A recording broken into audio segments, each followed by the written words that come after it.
मुखेलमंत्र्याक दोतोरान बजेट सेशनान भाग घेवचो न्हय म्हूण सल्लो दिला। जर तर दोतोरान मान्यताय दिल्यार मुखेलमंत्री विधानसभेक हाजीर रावूं येता म्हूण उपसभापती मायकल लोबो उलयला। सोमारा बिझनेस एडवायझरी कमिटीची बसका जातली आनी विधानसभा 3 दिसां खातीर करपाचेर चर्चा करतले म्हूण उपसभापतीन सांगला। RDX गोवा खातीर म्हापशेच्यान Gautam Shirodkar. Our Honorable Chief Minister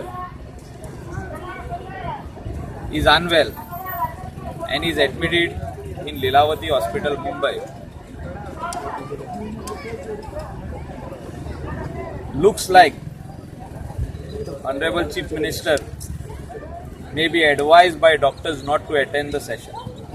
Looks like.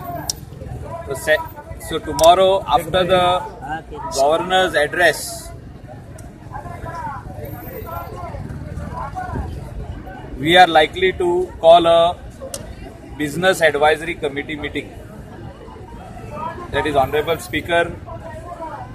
I have spoken to him and he has agreed. I have also spoken to Leader of Opposition. And Honorable Speaker has also spoken to Leader of Opposition. We will call for a business advisory committee meeting and we will curtail the session for 3 days. That is, we will present the budget in the House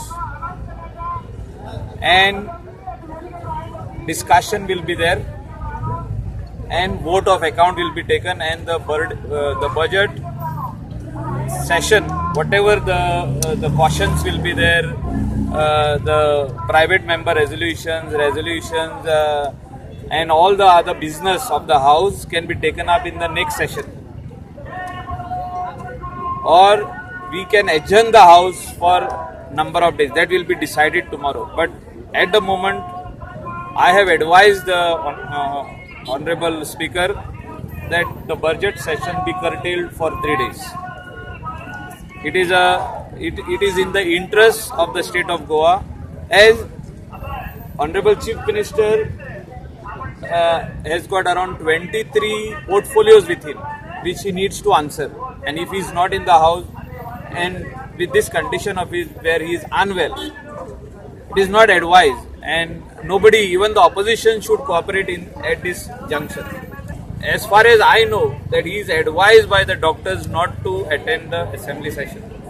Now, if the doctors give him a green signal, he may come tomorrow evening. But as far as I know, he is being advised not to attend the session. नवीन किती changes जाऊ शकतात सरकार? No. See, we are only going to place the budget and get the vote of account. There is no changes anywhere.